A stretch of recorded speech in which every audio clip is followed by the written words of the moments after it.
So, in my last video, I was talking about accountability and how you can build accountability into your business to improve your workplace culture. And so then I thought, well, do we actually need to look at workplace culture and question, is culture actually still a key driver of business success?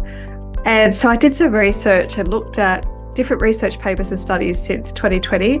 And I'm glad to say that yes, company culture is still absolutely a driver of business success. But the difficulty for business owners and leaders can be, well, what do I do about company culture? It's quite intangible. It can be quite hard to know what are the steps that I take to improve this.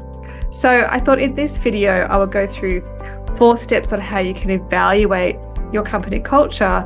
And then once you evaluate it, take the steps that you need to make sure that you have a workplace that engages and inspires. Because the thing with company culture is that it can actually fall into dysfunction and toxicity before you even know about it if you're not intentional about cultivating that culture. Okay, so step 1, so the first thing that we need to do is actually describe the culture ourselves. So sit down and just start listing out a whole bunch of words on how you describe the culture. When you go to a barbecue, you meet people for the first time, what are the things that you say that you would describe the culture? Also think about when you're recruiting people and you're talking to them about the business, what are the words that you use?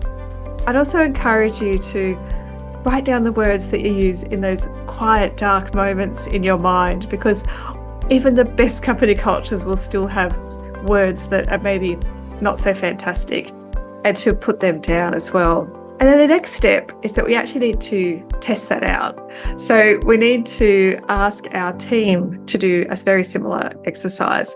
And I will encourage you to not just leave this to your management team, but also your employees as well. What are the words that they use to describe the culture? So then once you have that, you have your words, you have their words. I think you know what the third step is. What are the differences? Where are the gaps? And where do we actually want to see the culture? So our 4th step is making a plan. And that's really critically looking at that information and say, well, what is the culture today?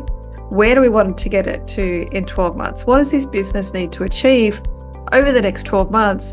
And will our culture today get us there? And if it won't, then what are the things that we need to have? What does that look like in 2 years and in 3 years? And that will enable you to put a plan together across all of those different HR or people and culture processes that enable that culture to grow and thrive. So thinking about things like recruitment, onboarding, team meetings, communication, recognition, leadership, training, all of those components need to support what that culture is that you need it to be, particularly within the next 12 months, but also with an eye to the next 2 to 3 years. Now, this might seem like a lot of work, and I'm not going to lie to you, it can be, particularly depending on what your culture is today. But if you need some help, that's exactly what we do at Amplify HR. We will help you through this process and to make that plan so you can create a workplace that engages and inspires. So if you'd like to have some more information, please go to our website, amplifyhr.com.au, or connect with me on LinkedIn and we can start a conversation.